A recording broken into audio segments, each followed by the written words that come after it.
Class రూమ్లో ఉన్నప్పుడు boys అందరూ నా నడకని, నా మాట తీరుని, నా ప్రవర్తనని బట్టి నన్ను కొంచెం హేళన చేయడం స్టార్ట్ చేశారు. 10th కంప్లీట్ అయినాక, ఇంటర్లో జాయిన్ అయినాక కూడా కాలేజ్లో చాలా హెరాస్మెంట్. ఎంట్రీ అయ్యేటప్పుడు కూడా వెనకమాల నుంచి విజిల్స్ చేయటం, దీన్ని హేళన చేయటం. అరే నువ్వు అదిరా, అరే నువ్వు ఇదిరా, అరే గే అని నన్ను ఇలా మాతో బజార్లు రావాలి, ఇలా కలెక్షన్స్కి వెళ్ళాలి, ఇలా వెళ్తేనే మనకు ₹1, మనకెవరు ఉద్యోగాలు ఇవ్వరు, మనకెవరు సహాయం చేయరు, మనకెవరు సపోర్ట్ ఉండరు, తల్లిదండ్రులు, స్నేహితులు, అయిన వాళ్ళు, బంధుమిత్రులు ఎవరు మనకి పక్కన ఉండరు అనే ఆ మాట నాకు ప్రతి ట్రాన్స్జెండర్ బాధిది. మేము ఆఫీసులకు వెళ్ళినా కానీ, మేము ఎక్కడికైనా అధికారి కార్యాలయానికి వెళ్ళినా కానీ విలువ ఇవ్వరండి. మేము ఎక్కడికి వెళ్ళినా మమ్మల్ని ఒక మనిషిలా చూడరండి. చేతులు వేయటం, అసభ్యంగా ప్రవర్తించడం, మాకు ఒక వాల్యూ లేకుండా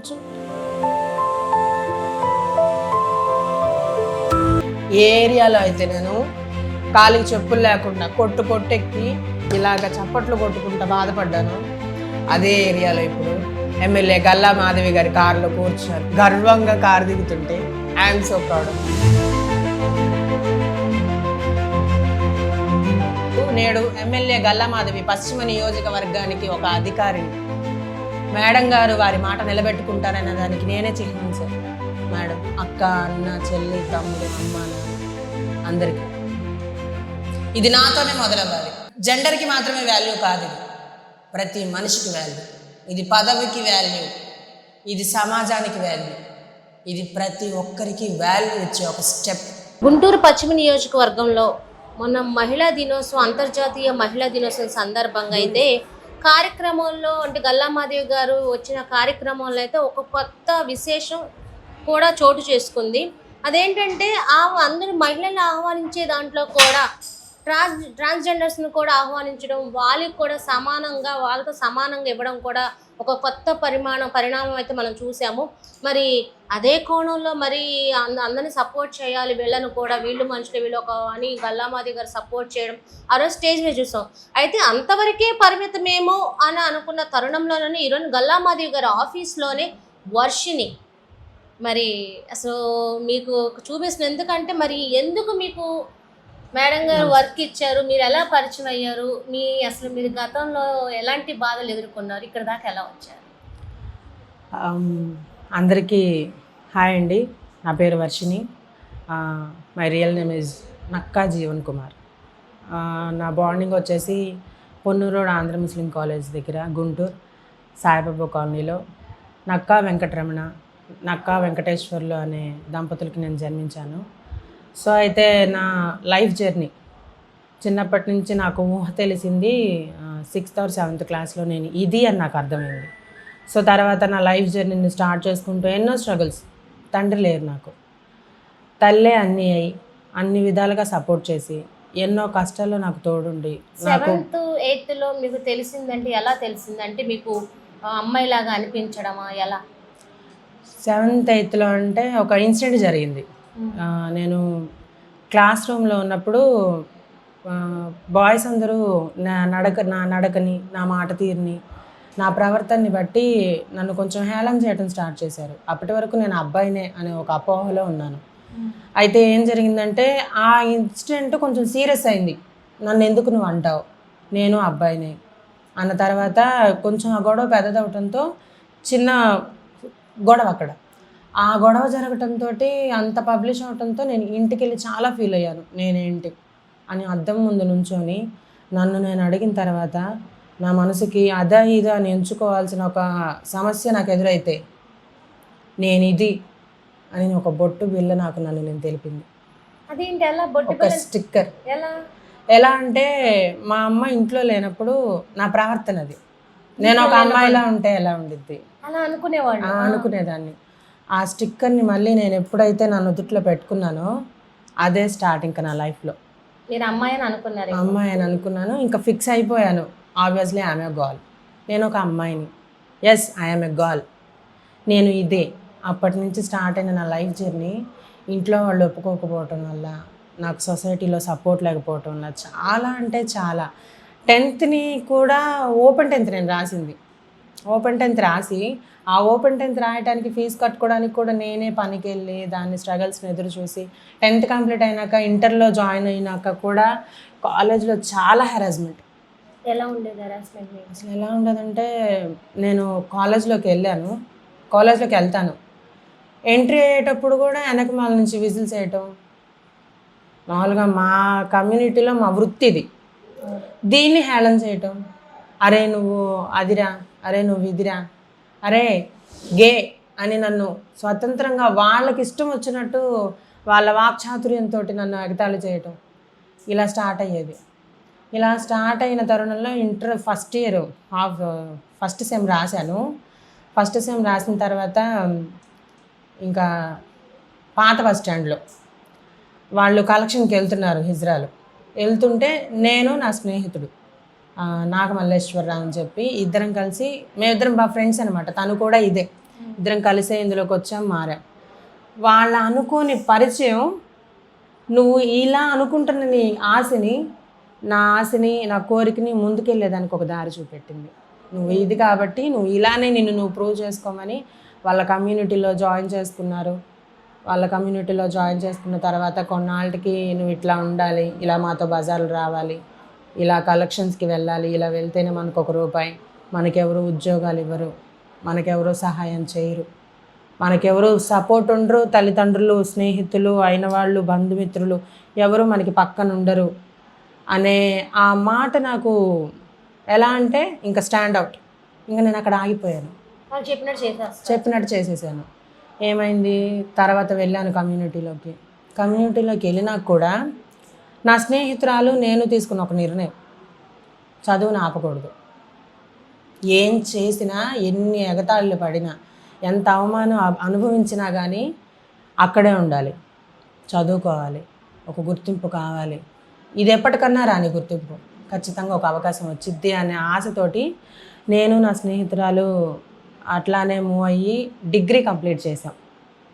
degree BCom general and Hindu college of Guntur complete చేసాము. కంప్లీట్ చేసిన తర్వాత జాబ్స్ కోసం మళ్ళీ MBA జాయిన్ అవుదాం అనుకున్నాం, కానీ ఫైనాన్షియల్ సపోర్ట్ లేదు.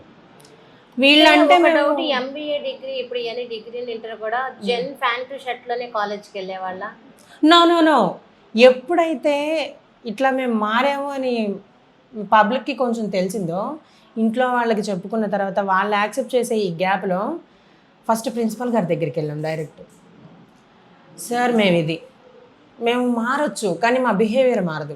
ఒకప్పుడు కాలేజ్లో ఎలా ఉన్నామో అలానే ఉంటాం, ఇప్పుడు కూడా అలానే ఉంటామండి, మాకు ఒక అవకాశం ఇవ్వండి సార్. హిందూ కాలేజ్ ప్రిన్సిపల్ గారు అప్పుడు మాకు మా ఆధ్వర్యంలో ఉండి ఆయన నడిపిస్తున్న ప్రిన్సిపల్ గారు దేవుడు. నిజం చెప్తున్నాను, ఆయన పేరు అంత ఐడియా లేదు మేడం, కానీ అసలు దేవుడు అంతవరకే దేవుడు నిజంగా. ఎందుకంటే అలాంటి పరిస్థితుల్లో అమ్మాయిల అబ్బాయిలని డీల్ చేయడమే చాలా కష్టం. కానీ ఒక ట్రాన్స్జెండర్స్కి, సార్ మేము ట్రాన్స్జెండర్స్ అండి, ఇలా చదువుకోవాలనుకుంటున్నాం, మాకు ఒక అవకాశం ఇవ్వండి సార్ అంటే, మాకు అవకాశం ఇచ్చి కాలేజ్లో మాకు ఎటువంటి హెరాస్మెంట్స్ జరిగినా కానీ సీరియస్ యాక్షన్ తీసుకుంటానని సపరేట్ మీటింగ్ పెట్టి సార్ అనౌన్స్ చేయటం. ఐఎమ్ సో ప్రౌడ్ ఆఫ్ దాని గురించి నేను చాలా గర్వంగా ఫీల్ అయ్యాం. ఆ రోజు మేము బాధపడటం, సార్కి థ్యాంక్స్ చెప్పటం. తర్వాత మా 3 years జర్నీ డిగ్రీ చాలా సక్సెస్ఫుల్గా నడిచింది. ఎగ్జామ్ సెంటర్కి వెళ్ళేటప్పుడు కూడా మీరు ఏంటి అని అడిగితే అదర్స్ అని చెప్పండి, నాకు కాల్ చేయండి, అదర్స్ అని చెప్పండి, నాకు కాల్ చేయండి అని సార్ సపోర్ట్ ఇవ్వటం. మేము అలానే ఒక ట్రాన్స్జెండర్లానే కాలేజ్కి వెళ్ళటం, ఒక లేడీ లాగా కాలేజ్కి వెళ్ళటం, ఎగ్జామ్ సెంటర్కి వెళ్ళటం, ఎగ్జామ్స్ రాయటం. మా ఫ్రెండ్స్ ఇంకా మమ్మల్ని సపోర్ట్ చేయటం, మా ఫ్రెండ్స్ మా పక్క నుండి మాతోనే ఉండి మమ్మల్ని మీరు ఇదిరా అని చెప్పి చూడకుండా కలిసిపోయి స్నేహభావంతో, చాలా దగ్గర సంబంధంతో, ఒక బాయ్స్తో ఎలా ఉంటారో, ఒక లేడీస్తో ఎలా ఉంటారో, లేడీస్ కానీ బాయ్స్ కానీ అలానే మూవ్ ఆన్ అవ్వటం. ఆ 3 years అయితే మర్చిపోలేని జ్ఞాపకాలు అవి. ఎవరు అవమానాలు లేవు ఇంకా. ఎప్పుడైతే ఒంటి మీద 3 గుడ్డలు పడినాయో, 3 గుడ్డలు అంటే చీర, జాకెటు, లోదుస్తులు పడినాయో, మాకు విలువ అనేది స్టార్ట్ అయింది. కాలేజ్లో కనీసం ఒకప్పుడు షర్టు ప్యాంట్లో ఉన్నప్పుడు ఎవరైతే మమ్మల్ని హేళన చేశారో వాళ్ళే మమ్మల్ని చూసి సైడ్ ఇస్తున్నారు. అంటే పడిన చోటే మీరు అంటారు చూసారా, మౌనంగానే ఎదగమని అనే సాంగ్లో పడిన చోటే పైకి లేసే అవకాశం ఖచ్చితంగా ఒకరోజు వచ్చింది. దాని తర్వాత కాలేజ్లో పడిన స్ట్రగల్స్ ఇవన్నీ ఎదుర్కొని మాకు మేమే సపోర్టబుల్గా ఉండి ఇటు నుంచి కూడా మా కమ్యూనిటీ, ఇటు ఫ్యామిలీ కొంచెం సపోర్టబుల్ లో అయినా కానీ ఇటు నుంచి కమ్యూనిటీ సపోర్టు, ఇటు నుంచి మా అంటారే ఆత్మగౌరవం, ఆ సపోర్టు, వీటన్నిటిని మేము ఫేస్ చేసుకుంటూ డిగ్రీ కంప్లీట్ చేశాం మేడం. ఎలాగైనా ఎమ్మెల్యే గల్లా మాధవి గారి వరకు ఎలా వచ్చారు? మీకు అవకాశం అసలు ఎమ్మెల్యే గారు ఎలా ఇచ్చారు? అయితే గల్లా మాధవి గారు పశ్చిమ నియోజకవర్గం MLA, political power of leader, గట్టిగానే చెప్పాలి గల్లా మాధవి గారు. ఎలా అంటే చదువుకున్నాను నేను. ఏంటిది చదువుకోని వాళ్ళంటే నాగరికత తెలియక లోకాన్ని చదివిన వాళ్ళు వేరు, చదువుని చదివిన వాళ్ళు వేరు. మా పెద్దోళ్ళందరూ లోకాన్ని చదివారు, వాళ్ళకి మంచి చెడు తెలుసు చెప్తారు, కానీ చదువుకున్న వాళ్ళు వేరు. చదువుకున్నాను, ఏంటి నా లైఫ్ ఏంటి, నేను ఇలానే ఉండటం ఏంటి, నాకు ఒక సపోర్ట్ కావాలి, నేను ఒక జాబ్ చేయాలి, ద ప్రౌడ్ ఆఫ్ లైఫ్ని నేను లీడ్ చేయాలి అని అనుకుంటున్న టైంలో కలెక్షన్స్కి వెళ్తున్నా కానీ వాళ్ళు కొంతమంది చీదరించుకుంటారు, కొంతమంది అసభ్యంగా ప్రవర్తిస్తారు, మరి కొంతమంది హేళన చేయటం, తిరస్కరించటం, రిజెక్ట్ చేసేసి మీరేంటి డైలీ వస్తున్నారు, మీకు ఇంకా పని ఏమి లేదా, మీ మెయింటెనెన్స్ ఇలా ఉంది, మీ దగ్గర డబ్బులు చాలా ఉంటాయి. తప్పది, మా దగ్గర అన్నీ ఉన్నా కానీ ఇది మా వృత్తి. మేము కలెక్షన్స్కి వెళ్తున్నామంటే నైట్ పూట మా శరీరాన్ని తాకట్టు పెట్టి మీరిచ్చే ఆ సొమ్ముతోటి బ్రతుకుతున్నామంటే ఇది డబ్బు కోసం మాత్రం కాదండి, ఇది మా బ్రతుకుదెరువు. పూర్వకాలం నుంచి మా పెద్దవాళ్ళు మాకు చూపించిన ఒక బ్రతుకుదెరువు, ఇదే మా వృత్తి. అంతేగాని దీన్ని తప్పు పట్టద్దు. మీరు గంగూబాయ్ సినిమా చూసుంటారు, అందులో తను ఎలాగైతే తను చేసే వృత్తిని ఇది కూడా వర్కే అని చెప్పి నిరూపించుకోవటానికి ఎలా ఫైట్ చేసిందో మాది కూడా ఇదే వృత్తి. దీన్ని మీరు హేళన చేయటం ఈ మధ్య ఎక్కువగా మేడం, అధికారులు కూడా, పోలీస్ వాళ్ళు కూడా, ద మెయిన్ వచ్చేసి నేను ఈ విషయం గురించి మాట్లాడాలి, దయచేసి దీన్ని మీరు పబ్లిష్ చేస్తారనే కోరుకుంటున్నాను. చెప్పండి. ఏంటంటే ట్రాన్స్ బిల్ హైకోర్టు రిలీజ్ చేసిందనమాట ఆంధ్రప్రదేశ్లో. ఆంధ్రప్రదేశ్ అనే కాదు, ప్రతి స్టేట్కి ట్రాన్స్ బిల్ అనేది రిలీజ్ చేసింది. ద ఇంపార్టెంట్ ఇష్యూ ఈ ట్రాన్స్ బిల్ ఏంటంటే, మేము కలెక్షన్స్కి వెళ్ళకూడదు, నైట్ సెక్స్ వర్క్ చేయకూడదు, సపరేట్గా మాకు కూడా ఏదైనా జాబ్స్ మేము కూడా ఏదో ఒక పని చేసుకొని బ్రతకాలి, మేము కూడా మనుషులమే. కానీ మీరు మమ్మల్ని ఆ చూపుతో చూడరు. ఎందుకు చూడరంటే ఇప్పటికీ సమాజంలో మేము కలెక్షన్స్కి వెళ్తాం, సెక్స్ వర్క్ చేస్తాం, మేము అవతల వాళ్ళని బెదిరిస్తాం. తప్పది, మేము బెదిరిస్తాం, అరుస్తాం, తిడతామంటే అవతల వాళ్ళు మాకు ఇచ్చే రెస్పెక్ట్. దగ్గరకు వచ్చి అక్క అంటే అమ్మ చెప్పమ్మా, అమ్మ అంటే చెప్పమ్మా, మీరిచ్చే మర్యాద మాకు మనసులో కొండంత ఆత్మగౌరవాన్ని పెంచిద్ది. మీరిచ్చే తిరస్కారం, మీరిచ్చే అన్రెస్పెక్టబుల్ టైం సెన్స్, మీరిచ్చే గౌరవాన్ని బట్టి మా రియాక్షన్ అనేది ఉండిద్ది. ఒక ట్రాన్స్జెండర్ సెక్స్ వర్క్ చేసేటప్పుడైనా సరే, బెగ్గింగ్ చేసుకునేటప్పుడైనా సరే, అన్న ఓ 10 ఇవ్వ, ఏమండి నేను ఇంతకు వస్తానండి అని చెప్పి ఎందుకు అడుగుతారంటే, వాళ్ళు ఆ సిచ్యువేషన్లో ఆ వచ్చే రూపాయి ఇంట్లో వాళ్ళకు నిజం. మేము చేసే డబ్బులన్నీ ఏం చేస్తామని కొంతమంది అడుగుతారు. అక్క, మేము చేసే డబ్బులన్నీ మేము దారపోసుకో, నిజంగా మా సంపాదన మేము నిలబెట్టుకుంటే ఒకళ్ళ దగ్గరికి వెళ్ళి ఇలా చేయాల్సిన అవసరం మాకు జీవితంలో రాదు. మా సంపాదన అంతా అయిన వాళ్ళకి, ప్రేమించిన వాళ్ళకి, కాని వాళ్ళకి, సహాయస్తులకి, వీళ్ళకి పెట్టడమే సరిపోయిద్ది అక్క మా లైఫ్. ఇలాంటి సిచ్యువేషన్లో అన్నిటినీ ఎదుర్కొంటున్న మా వాళ్ళు ప్లీజ్ దయచేసి ట్రాన్స్ బిల్ అనేది అందరికీ వర్తించదండి. ట్రాన్స్ బిల్ అంటే అది మీరు ఎలా చెప్తున్నారు? సరే, మీరు గవర్నమెంట్ అధికారులకి, ప్రభుత్వానికి నేను చేసే ఒక మనవి, ట్రాన్స్ బిల్ అంటే మీరు మాకు సహాయం చేసేలా ఉండాలి, మా నోటికాడ కూడు తీసేలా ఉండకూడదు సార్. ట్రాన్స్ బిల్ అంటే మీరు మాకు బ్యాక్ బోన్ లాగా, ఇప్పుడు గల్లా మాధవి గారి లాగా నేను ఎట్లాగా నిలబడ్డానంటే మమ్మల్ని మీరు దగ్గర తీసుకోవాలి. తల్లైన బిడ్డని దగ్గర తీసుకుంటేనే ఆకలి తెలిసిద్దండి. అలానే మమ్మల్ని మీరు దగ్గర తీసుకొని మీ సమస్య ఏంటి అని అడగటం వేరు. మీరు ఇట్లాగ ట్రాన్స్ బిల్ ఒకటి రిలీజ్ చేసి మేము కలెక్షన్స్కి వెళ్ళకూడదు, మేము ఇట్లా మా వృత్తిని మేము చేసుకుంటూ బ్రతకూడదని చెప్పడం ఇది కరెక్ట్ కాదండి. అంటే నేను మీ ప్రభుత్వాన్ని వ్యతిరేకించట్లేదు, మా పట్ల మీరు చేస్తున్నది ఇది అన్యాయం అండి అని చెప్తున్నాను. మీరు మాకు ఏదైనా చెప్పి చేయాలి అని అంటే మీరు ఇది ఆపేస్తున్నారు. ఈ ఉద్యోగం ఇవ్వండి, చదువుకొని వాళ్ళు ఉన్నారు, మున్సిపాలిటీ జాబ్స్ ఇవ్వండి, నాగరికత తెలియని వాళ్ళు ఉన్నారు, వాళ్ళకి సపోర్ట్ ఇచ్చి ఏదైనా వ్యాపారం చేసుకోవడానికి లోన్స్ ఇప్పించండి.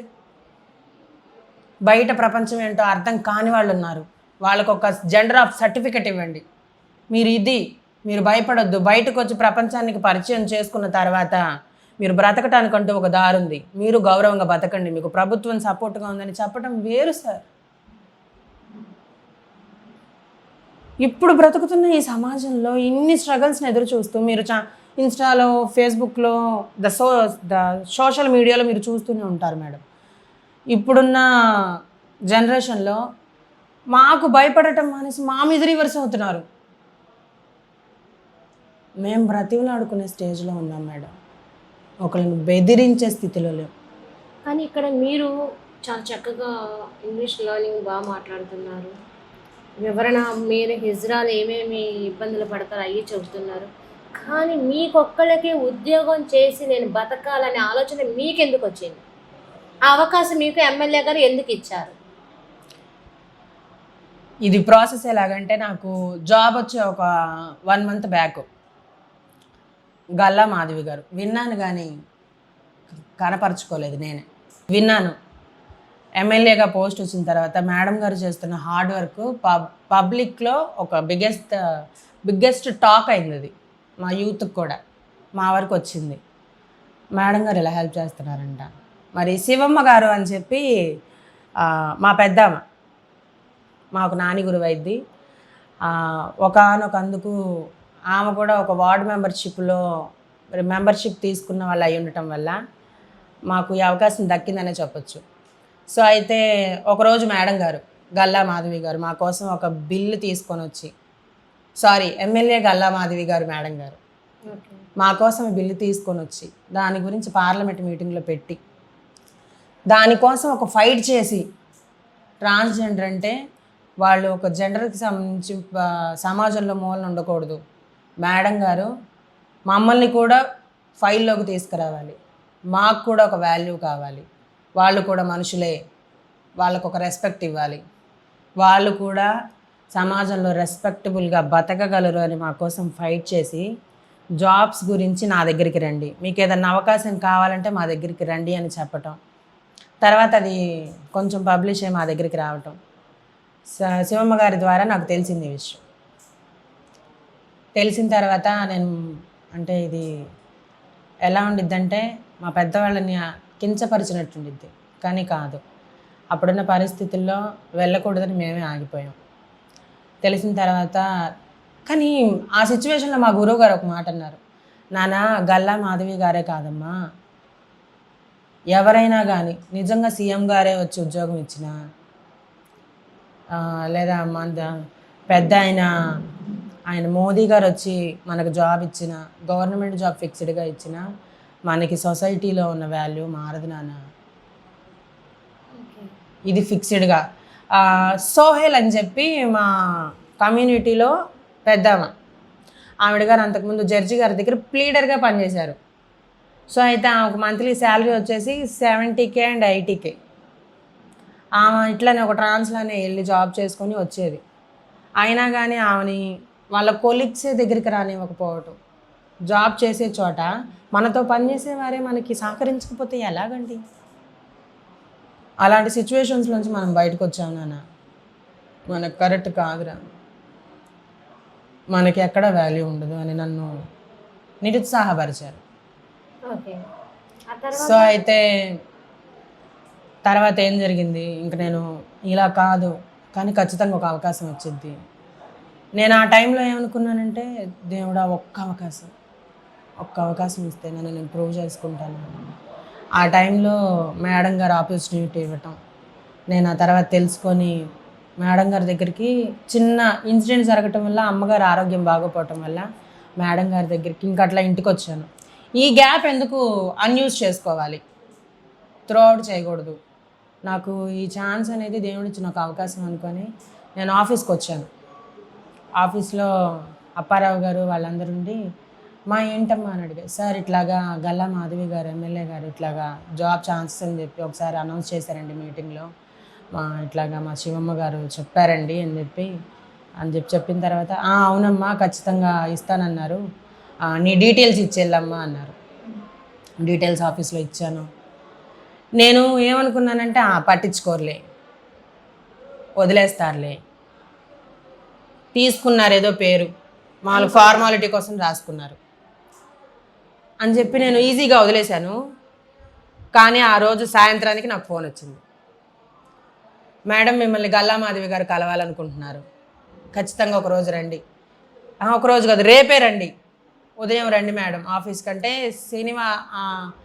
ఆదివారం వచ్చాను ఉదయం. ఆదివారం ఉదయం ఇక్కడ ఏంటి జై అమరావతి అని ప్రోగ్రామ్ కండక్ట్ చేసి జరుపుతున్నారు. ఆ రోజు జరుపుతున్నారు. ఇది జరిగింది ఎప్పుడంటే మార్చ్ కదక్క, మార్చ్ ఏప్రిల్ 6వ తారీఖు. ఏప్రిల్ 6వ తారీఖు ఉదయం 11 గంటలకి నేను ఆఫీస్కి వచ్చాను. మేడం గారు సపరేట్గా నన్ను క్యాబిన్లోకి పిలిచి క్యాబిన్లో కూర్చోబెట్టి, మా ఏంటమ్మా మీకు ఇంట్రెస్టేనా అని అడగటం. మేడం చేస్తాను మేడం. దీనికంటే ముందు ఫస్ట్ మెయిన్ అసలు లోపలికి ఎవరిని రానివ్వరు. మేడం గారు హౌస్ దగ్గరికి ఇంట్లోకి పిలిచి, మా రండమ్మా ఏంటమ్మా మీకు జాబ్ చేసే ఇంట్రెస్ట్ ఉందా అంటే ఉంది మేడం అంటే, మేడం ఖచ్చితంగా చేస్తాను మేడం, నాకు ఒక అవకాశం ఇచ్చి చూడండి, నాకు మీతో చేయటం ఇష్టం మేడం, నేననే దాన్ని 10 మందికి ఉదాహరణగా మారాలి, నేను దానికి ఇన్స్పిరేషన్గా మారాలి అని నేను అవకాశం అడగటం. మేడం గారు ఖచ్చితంగా అమ్మా నీ అవకాశాన్ని వినియోగించుకో, నేను నీకు ఫుల్ సపోర్ట్గా ఉంటాను, మీకు ఎలాంటి సపోర్ట్ కావాలన్నా నేను ఉంటానని నాకు మాట ఇచ్చారు మేడం. అప్పటికీ నేను నమ్మల ఏదో అన్నారులే, జాబ్ ఇస్తారంటే జస్ట్ అలవాటైపోయింది, ఇవి కూడా అలాగే చెప్తున్నారని అనుకున్నారు.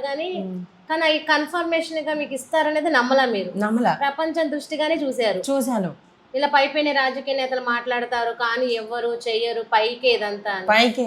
కానీ తర్వాత ఎలా అయ్యింది? ఓకే అక్క, నేను ఈ ప్రభుత్వానికే కాదక్క, నా డిగ్రీ అయిపోయిన తర్వాత 2 ఇయర్స్లో నేను ఎమ్మెల్యే ముస్తఫా గారు ఆఫీస్కి వెళ్ళాను. మళ్ళీ అంతకుముందు ఫస్ట్లో నేను ఇంటర్లో ఉన్నప్పుడు డీమార్ట్లో జాబ్ చేశాను, అక్కడికి వెళ్ళాను, షాప్స్లో అడిగాను. మళ్ళీ ఏదన్నా ఒక మార్కెట్ ఏరియాలో అయినా సరే జాబ్ ఇస్తారని అక్కడ అడిగాను. డిగ్రీ చదువుకున్నానండి నేను, మీకు ఏదైనా చేస్తాను సార్ అని అక్కడ అడిగాను. ఎక్కడ మేడం గారి దగ్గరికి వచ్చిన తర్వాత అప్పటికి కూడా నేను మెలకుండా ఉంటే సోమవారం మళ్ళీ పిలిచారు. మళ్ళీ పిలిచి మీటింగ్ జరుగుతుంది, వచ్చి కూర్చోబెట్టారు. చేస్తారమ్మా అంటే, చేస్తాను మేడం, నాకు చేయాలనే ఉంది మేడం అంటే, ఖచ్చితంగా. మేడం గారు ఎంత అంటే ఇంపార్టెన్స్ ఇచ్చారంటే, పక్కన శంకర్రావు గారు అని చెప్పి కూర్చొని ఉన్నారు, ఆయన ఆఫీస్ చీఫ్ అనమాట, కూర్చొని ఉన్నారు. ఆయనకి చెప్పారు ఎంతో సీరియస్గా, సార్ నాకు సంబంధించినవన్నీ మేడమే చూస్తారు, వర్షిణి గారికి చెప్పండి, నాకు సంబంధించిన షెడ్యూల్ అంతా ఇవాళ నుంచి వర్షిణి గారే చూస్తారు. నాకు కూడా రెస్పెక్ట్ ఇచ్చి వర్షిణి గారు ఒక పదవిలో ఉండి, ఒక మంచి స్టేజ్లో ఉండి, ఎమ్మెల్యే గల్లా మాధవి గారు నాకు ఒక ట్రాన్స్జెండర్ని, సమాజం వెలివేయబడిన స్థితిలో ఉన్న ఈ జెండర్ని మేడం గారు దగ్గరికి తీసుకొని ఒక కన్న తల్లిలాగా నాకు ఒక అవకాశాన్ని ఇవ్వకపోగా నాకు ఒక అవకాశాన్ని ఇచ్చి ఆ అవకాశానికి కూడా విలువ ఇవ్వటం, ఇది గొప్పతనం, ఇది మేడం గారి గొప్పతనం అనే చెప్పాలక్క. అవకాశం ఇచ్చి నావి అనుకున్న ప్రతివి వర్షిణి గారు చూస్తారు. ఇవాళ నుంచి వర్షిణి గారు the PA of MLA Galla Madhavi. Happy, మీకు ఒక ప్రౌడ్, గర్వంగా ఎన్నాళ్ళ నుంచి ఉన్న మీ ఆవేదన, మీ బాధ, అవమానాలు వీటన్నిటికీ మీకు సర్టిఫికేట్ ఎలాగో మీ లైఫ్కి ఒక నిదర్శనంగా పార్లమెంట్లో అన్న మాట ఉత్తినే కాదు, నిజంగా సపోర్ట్ ఉన్న మాట బల్ల గుద్దినట్టు మేడం, గుద్దినట్టు. బల్ల గుద్దినట్టు నేడు ఎమ్మెల్యే గల్లామాధవి పశ్చిమ నియోజకవర్గానికి ఒక అధికారిని. మేడం గారు వారి మాట నిలబెట్టుకుంటారనే దానికి నేనే చిహ్నం సార్. మేడం, అక్క, అన్న, చెల్లి, తమ్ముడు, అమ్మ, నాన్న అందరికీ ఇది నాతోనే మొదలవ్వాలి. అంటే ఒక జెండర్కి మాత్రమే వాల్యూ కాదు, ఇది ప్రతి మనిషికి వాల్యూ. ఇది పదవికి వాల్యూ, ఇది సమాజానికి వాల్యూ, ఇది ప్రతి ఒక్కరికి వాల్యూ ఇచ్చే ఒక స్టెప్. ఒక ఆడకి కాదు, ఒక ఆడదానికి కాదు, ఒక మగాడికి కాదు, ఒక అర్ధనారికి కాదు. ఇది నాకు ఇచ్చిన పదవికి సాత్కారం. మేడం గారిని నేను మనస్ఫూర్తిగా కోరుకుంటున్నాను. వచ్చే ఎలక్షన్లో మంత్రి పదవి రావాలి మేడం గారికి. మిగతా అందరూ రాష్ట్రం అంతా బాగుంటుంది. రాష్ట్రం అంతా బాగుండిద్ది. మనస్ఫూర్తిగా అక్క, నేను ఎంతోమంది దగ్గర డబ్బులు తీసుకొని ఉత్త పుణ్యానికి దీవించాను అక్క. నాకు బ్రతుకు తెరుగు చూపించి, నాకు ఒక అవకాశం ఇచ్చి, గౌరవం కూడా ఇచ్చి, ఒక అవకాశం ఎవరైతే నేను ఏ బజార్లో అయితే రూపాయి కోసం, డబ్బుల కోసం ముక్కు మొహం ఎరుగునోడు కాడికి వెళ్ళి చేయి చాచి ఎలా అయితే రోడ్డు మీద ఎండలో ఎన్ని కష్టాలు పడ్డాను నాకు తెలుసు. చిన్న లేదు పెద్ద లేదండి. ఒక అమ్మాయిలా చూడరండి. ప్రతి ట్రాన్స్జెండర్ బాధిది. మేము ఆఫీసులకు వెళ్ళినా కానీ, మేము ఎక్కడికైనా అధికారి కార్యాలయానికి వెళ్ళినా కానీ విలువివ్వరండి. మేము ఎక్కడికి వెళ్ళినా మమ్మల్ని ఒక మనిషిలా చూడరండి. చేతులు వేయటం, అసభ్యంగా ప్రవర్తించటం, మాకు ఒక వాల్యూ లేకుండా చూడటం. ఏయ్ అని మేము అరిస్తేనే మా మాట వింటారండి. అక్కడే కదండి మేము చెడ్డోళ్ళం అయ్యేది. ఏ ఏరియాలో అయితే నేను కాలికి చెప్పులు లేకుండా కొట్టెక్కి ఇలాగ చప్పట్లు కొట్టుకుంటా బాధపడ్డాను, అదే ఏరియాలో ఇప్పుడు ఎమ్మెల్యే గల్లా మాధవి గారి కారులో కూర్చొని, వెనకమాల కూర్చొని, మేడం గారు నా ముందు, వెనక నేను, నా పక్కన గార్డు కూర్చొని, నేను ఇప్పుడు ఏ కష్టాన్ని అయితే తలుచుకొని కన్నీళ్ళు పెట్టుకుంటున్నానో అదే కష్టాన్ని ఆనంద బాష్పాలుగా చేసుకొని గర్వంగా కారు దిగుతుంటే I'm so proud of my. Yes, I'm so proud of. నేను గర్వపడుతున్నాను. ఎందుకంటే ఈ గర్వం నేను 10 మంది పైన ఉన్నాను, నన్ను చీ అన్న వాళ్ళని చూడరా అని అంటానికి కాదు ఈ గర్వం. నన్ను చూసి 10 మంది మారాలి. మా జెండర్కి ఒక వాల్యూ కావాలి. ఇది నాది మొదలు. ఏ రాష్ట్రంలోనైనా ఏ దేశంలోనైనా సరే మేడం, ఈ జెండర్ వెరిఫికేషన్ అనేది మన దేశంలోనే మేడం, ఇది ఎక్కడా లేదు. నిజం. ఒక యూకేలో లేదు, ఒక అమెరికాలో లేదు, ఒక ఆస్ట్రేలియాలో లేదు, ఎక్కడా లేదు జెండర్ వెరిఫికేషన్ అనేది. మన దేశంలోనే ఇది మారాలి. ఇది మారాలి. ఇది మారాలి. సమాజంలో మాకున్న గుర్తింపు కావాలి. కానీ ఈ మార్పు అనేది గుంటూరు పశ్చిమ నియోజకవర్గం నుంచే ఎక్కడైతే అసెంబ్లీలో గల్లా మాధవి గారు మాట్లాడారు, మార్పు ఆవిడే మొదలెట్టారు కదా. ఇది ఖచ్చితం. ఎవరైనా మేము అవకాశం ఇస్తామని చెప్పేవాళ్ళే మేడం. మాట నిలబెట్టుకునే వాళ్ళు మాత్రం ఎమ్మెల్యే గల్లా మాధవి గారు. నేను మనస్ఫూర్తిగా బల్ల గుద్ది చెప్తాను, మేడం గారు పదవి కోసం కాదండి, సమాజ మార్పు కోసం త్రోడ్పడుతున్నారు, అహర్నిశలు కష్టపడుతున్నారు. ఇది మనస్ఫూర్తిగా చెప్తాను. నేను ఈ 10 రోజుల్లో ఇక్కడికి వచ్చిన కాడి నుంచి మేబీ నేను ఇక్కడ ఖచ్చితంగా జాబ్లో జాయిన్ అయ్యి 20 రోజులు అవుతుంది అక్క. ఈ 20 రోజుల్లో నేను మేడం గారిని గమనించింది, మార్పు ఎందుకు రాదు, మార్పు రావాలి అనే ప్రయత్నం సమాజాన్ని మార్చిద్దండి. మనస్ఫూర్తిగా చెప్తున్నాను, సమాజాన్ని మార్చిద్ది. సమాజంలో మార్పు రావాలి.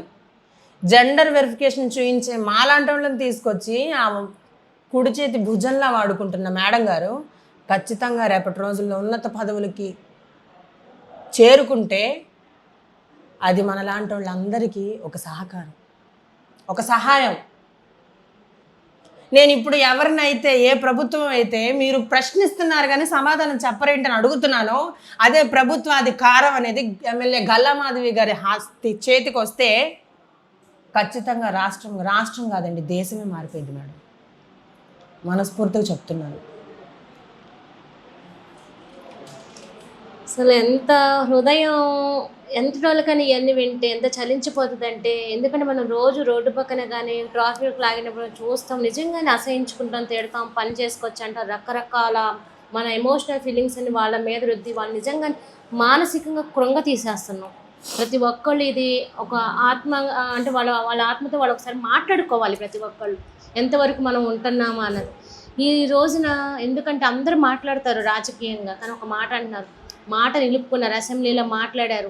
ఏంటోలే అనుకున్న అందరూ రాజకీయ నేతలని, కానీ మాట ఇచ్చి నిలుపుకొని ఈ రోజున ఏ ఏరియాలో అయితే ఏడ్చుకుంటూ తిరిగానో, అక్కడే గల్లామాది గారి కారులో నేను పిఏగా దిగడం నాకు నిజంగా ఎంత ఇది వింటుంటే కూడా మనకు కూడా గూస్ బంప్స్ కూడా అసలు వస్తున్నాయి. ఎందుకంటే ఆ వేదన బాధ పడే వాళ్ళకే తెలుస్తుంది, కానీ ఆ పడిన బాధ వర్షిణి గారు అంతా చెప్పడం, ఈ రోజున ఎమ్మెల్యే గారు గల్లా మాధవి గారితో మార్పు అనేది స్టార్ట్ చేయడానికి ఒక బీజం పడింది ఇక్కడ. మరి ఇది రాష్ట్రం అంతటా దేశమంతటా వెళ్ళాలని కోరుకుంటూ, గల్లా మాధవి గారు చేసిన దానికి ఎంతైనా సరే మనం ఏం చెప్పలేము. ఎందుకంటే ఇప్పటికే అంచెలంచెలుగా రోజు రోజుకి ఎదిగిపోతున్నారు, అసలు ఊహించిన విధంగా వెళ్తున్నారు. అసలు ఎందుకంటే రాదు పరిపాలన అనే వాళ్ళకి కూడా ఎవరు తిరిగి సమాధానం అంటే రిప్లై కౌంటర్ నెగిటివ్ అనేవి కూడా ఇవ్వడానికి కూడా లేని విధంగా ఆవిడ సంస్కారానికి ఆవిడ హుందాతనానికి తల వంచి అనేవాళ్ళు కూడా పక్కకి వెళ్ళిపోయే స్థితికి ఈరోజు గల్లా మాధవి గారు ఉన్నారనడంలో అతిశయోక్తి లేదు. మరి మరొక ఇంటర్వ్యూలో మీ శ్రావణి మిమ్మల్ని మళ్ళీ కలుస్తుంది. అందరూ సెలవు, నమస్కారం.